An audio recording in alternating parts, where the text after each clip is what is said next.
Yes. Major Kundu, आपका समय शुरू होता है अब। खबरें अभी तक न्यूज़ चैनल को मैं अप्रिशिएट करता हूं, जिन्होंने इस प्रोग्राम को शुरू किया, और इस प्रोग्राम को शुरू करने से जनता के बीच में एक मैसेज जाता है कि उनको एमएलए किस ढंग से और किसको चुनना चाहिए। दूसरी बात, सफ़ीदों कॉन्स्टिट्यूंसी की मैं बात करता हूं।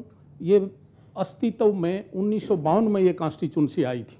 पहले पेप्सू, फिर पंजाब और बाद में हरियाणा विधानसभा की कॉन्स्टिट्यूंसी बनी। 1,55,000 मतदाताओं की इस कॉन्स्टिट्यूंसी में करीब 54% मतदाता पुरुष और 46% मतदाता महिलाएं हैं। हिंदू, सिख के अलावा यहाँ मुस्लिम वोटर्स भी हैं। इसके अलावा सफ़ीदों टाउन एक हिस्टोरिकल प्लेस रहा है। 1763 से लेकर के 1947 तक यह जींद स्टेट का हिस्सा बना रहा। हरियाणा बनने के बाद जींद तहसील के तौर पर अस्तित्व में आई।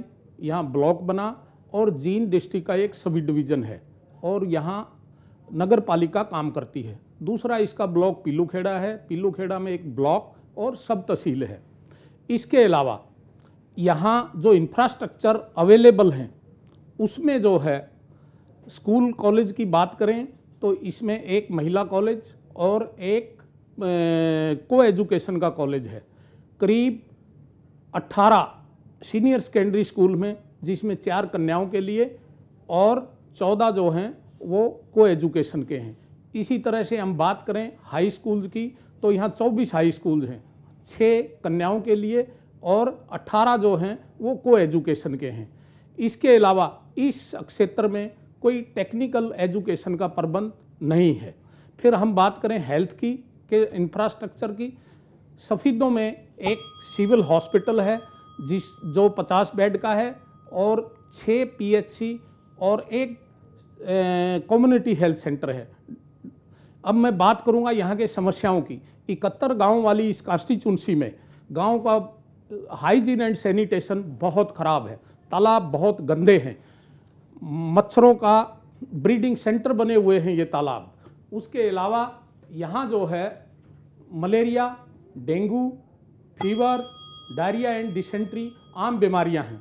अगर एजुकेशन की बात करूँ तो उसमें जो है टीचर्स की कमी है, इंफ्रास्ट्रक्चर की कमी है और कई स्कूल तो हाई स्कूल ऐसे हैं जिसमें मैथ्स और साइंस के टीचर नहीं हैं। फिर मैं बात करूँगा यहाँ की समस्या, दूसरी समस्याओं की। यहाँ की जो सबसे बड़ी समस्या है वो है बेरोजगारी। नेशनल कैपिटल से 110 किलोमीटर दूर और एक इंडस्ट्रियल टाउन पानीपत से महज 30 किलोमीटर दूरी पर ये। मेजर कुंडू, आपका समय ही समाप्त होता है। तो मेजर धूप सिंह कुंडू के संबोधन के साथ ही संबोधन राउंड यही समाप्त होता है।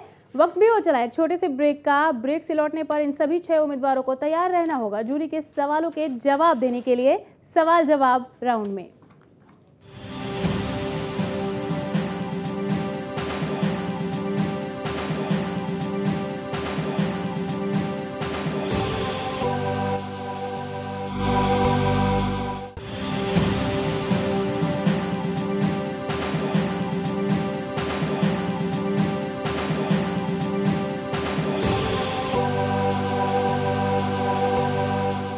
ब्रेक के बाद एक बार फिर बहुत बहुत स्वागत है आप सभी का। जूरी राउंड का दूसरा चरण है सवाल जवाब का।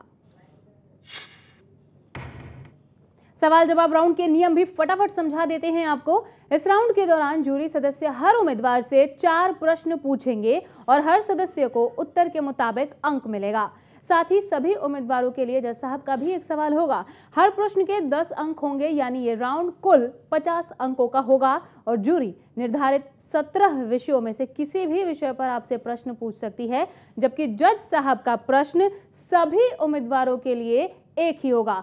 अब यहाँ पर अपने दर्शकों को बता दें कि इन सभी 6 उम्मीदवारों को विषयों की जानकारी पहले से ही दे दी गई थी ताकि वो पहले से ही तैयारी कर सके। इस दौरान अगर कोई सवाल दायरे से बाहर जाता है तो जज साहब अपना वीटो पावर इस्तेमाल कर सकते हैं। जज साहब। बिल्कुल नामिका, मैं जूरी राउंड शुरू करने से पहले एक बात कहना चाहूँगा। जो दर्शक देख रहे हैं और जो नेता देख रहे हैं, हमारा ये जो कार्यक्रम है वो पूरी तरह निःशुल्क है। कोई भी व्यक्ति जो जनप्रतिनिधि बनना चाहता है, नेता बनना चाहता है, विधायक बनना चाहता है, वो हमारे यहाँ पंजीकरण करा सकता है। इस पंजीकरण के लिए हम कोई शुल्क नहीं लेते हैं। चैनल पे आप देखते रहिए कि किस नंबर पे कांटेक्ट करना है, या हमारी वेबसाइट है उस पर जाकर अपना फॉर्म भर सकते हैं।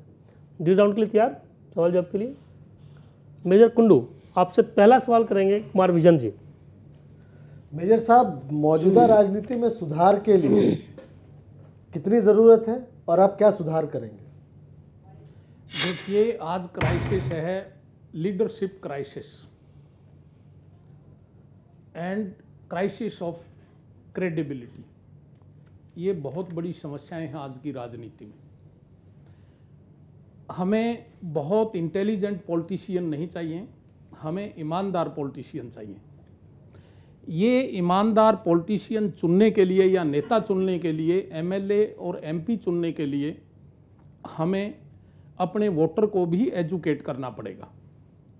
इसके अलावा पार्टियों से भी हमारी ये गुजारिश होगी कि वो अपने अपने पार्टी का उसी को उम्मीदवार बनाएं जिसकी छवि साफ सुथरी हो। गलत आदमी विधानसभा और पार्लियामेंट में जाएगा तो फिर वो राजनीति भी धूमिल होगी और वो पूरी व्यवस्था को ही खराब कर डालेगा।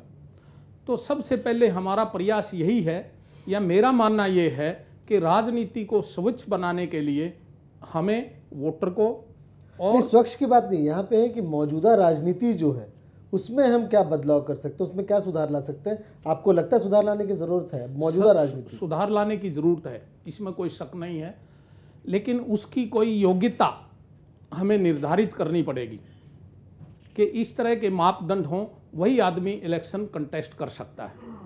मौजूदा राजनीति में ये एक प्रश्न चिन्ह लगा हुआ है, कोई एज नहीं है, कोई किसी भी क्रिमिनल बैकग्राउंड का आदमी भी उसमें अंदर आ जाता है।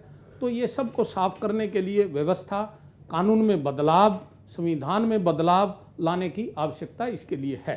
जी मेजर कुंडू, थैंक यू। दूसरे सवाल के लिए मैं रिक्वेस्ट करूंगा दीपक जी आपसे। मेजर धूप सिंह जी, हल्के के विकास के लिए आपकी प्राथमिकताएं क्या होंगी? 3 प्राथमिकता बता दीजिए अपनी। मेरी प्राथमिकता ये होगी, बेरोजगारी मेरे हल्के में सबसे बड़ी समस्या है जी। वो बेरोजगारी दूर करने के लिए सरकारी नौकरियों से दूर नहीं हो सकती। उसके लिए चाहिए हमें उद्योग, स्मॉल स्केल इंडस्ट्री भी हों, बड़े उद्योग भी हों। महज पानीपत बहुत बड़ा इंडस्ट्रियल टाउन है, वहाँ से 30 किलोमीटर दूर सफीदों है, और ये सब कुछ लाने के लिए हमें इंफ्रास्ट्रक्चर की ज़रूरत है। अच्छी सड़कें हों, पानी हो, बिजली हो और सेफ्टी एंड सिक्योरिटी हो उद्योगपतियों के लिए। और इसके लिए जो लेबर लॉ वगैरह हैं वो ऐसे एडजस्टमेंट करने चाहिए, इस तरह के बनाने चाहिए जो एटमॉस्फेयर के लिए, इंडस्ट्रीज के लिए भी कंडूसिव हो। दूसरी प्राथमिकता, तो एक प्राथमिकता आपकी थी। दूसरी प्राथमिकता एजुकेशन है। एजुकेशन जो है वो क्वालिटी ऑफ एजुकेशन अच्छी नहीं है, उसको हमें कुछ न कुछ सुधार करना पड़ेगा। और मैं इसके लिए, अगर मुझे जनता चुनती है तो मैं बहुत प्रयास करूंगा वहाँ टेक्निकल एजुकेशन हो और employment oriented education, professional education जिसको बोलते हैं, उसका हमें वहाँ प्रबंध करना पड़ेगा। तीसरी प्राथमिकता? तीसरी जो है वो है हेल्थ, खास करके महिलाओं की गांव में हेल्थ बहुत खराब है। उसके लिए हमें चाहे प्राइवेट एजेंसी हायर करने चाहिए, प्राइवेट डॉक्टर हायर करने चाहिए, हर महिला का एक हेल्थ कार्ड हमें गांव में बनाना पड़ेगा। उसके लिए एंटी मलेरियल स्क्वाड होने चाहिए। गांव में पानी की निकासी नहीं है, जब तक हम उसको सुनिश्चित नहीं करेंगे, गांव में तालाब और ये नालियां एक ब्रीडिंग प्लेस बने हुए हैं मक्खी और मच्छरों के। Thank you major Kundu. और मैं तीसरे सवाल के लिए रिक्वेस्ट करूंगा मलिक साहब आपसे। मेजर साहब, ये जो पंचायती राज सिस्टम है प्रदेश के अंदर, 3 टायर सिस्टम जो है, क्या ये ज़मीनी स्तर पर एक कारगर भूमिका निभा पाया है? और अगर नहीं तो इसमें आप क्या बदलाव की अपेक्षा करते हैं? पंचायती राज सिस्टम में एक चीज जो देखने में आती है वो ये है कि ये एक दूसरे का ओवरलैपिंग है, इंक्रोचमेंट है इनके अंदर। वही ग्राम पंचायत को अधिकार दिए हुए हैं पैसा खर्च करने के, विकास करवाने के गांव के, और वही ब्लॉक समितियों को दिए हुए हैं और वही जिला जो ये